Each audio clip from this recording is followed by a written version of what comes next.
वहां उस कन्या को एक पेटी में खूब सारा धन करके कन्या को लिटा के पेटी बांध करके नदी में प्रवाहित कर दिया। थोड़ी दूर ही, अच्छा यहां पुरोहित जी ने क्या किया, उनका कुछ किलोमीटर दूर गांव था, अपने बच्चों को कहा एक पेटी बहती हुई आएगी, उसको निकाल लेना, संपत्ति की संपत्ति मिलेगी, कन्या भी घर आ जाएगी और इसके आने से तो लक्ष्मी बढ़ेगी बढ़ेगी। लोभ था चित्त में। लेकिन राजा के राजवंश से लेकर के पुरोहित जी के गांव के बीच में एक घटना घटती है। क्या? एक दूसरे नगर का एक राजकुमार था। वो राजकुमार वन में शिकार खेलने के लिए आया था। तभी एक मन चला भालू उसके आगे आ गया और राजकुमार बड़ा बलवान था, उसने उस भालू को जैसे तैसे करके बांध दिया। वो भालू नरभक्षी हो चुका था, बहुत राज्य के लोगों को मार चुका था, उसको सब ढूंढ ही रहे थे। आज राजकुमार ने उसको ढूंढ लिया। राजकुमार ने उस भालू को बांध लिया। अब बांध करके वो सोच ही रहा था क्या करूं क्या करूं। इतने में वो बड़ी पेटी बहती हुई आ रही थी।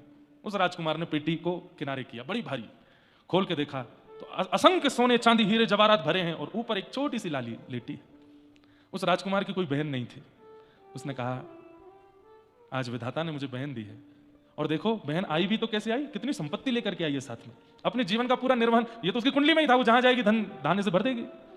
राजकुमार ने उसको निकाला, सारा धन संपत्ति जो थी, बोले ये इसी का है, इसी के लिए रहेगा, इससे महल बनवाऊंगा अपनी बहन का, अपने सब सैनिकों का सब धन धान्य ले जाओ। सुनो पेटी खाली करके दे दो। पेटी खाली करके बोले इसमें क्या करूं, बोले इसमें भालू को डालो। बोले ये भालू बहुत उपद्रवी है। हाथ पैर बांध करके भालू के और उसको पेटी में बंद कर दिया। वो कहा बहा दो। आगे पुरोहित जी के बालक खड़े थे, पेटी आ रही होगी बहती हुई, और पुरोहित जी ने कह दिया था खोलना नहीं, चुपचाप, बहुत भारी होगी, 10-5 अपने मित्र भी ले जाना, उठा करके पेटी को मेरे कक्ष में किनारे में धर देना, मैं जब तक नहीं आऊं खोलना नहीं।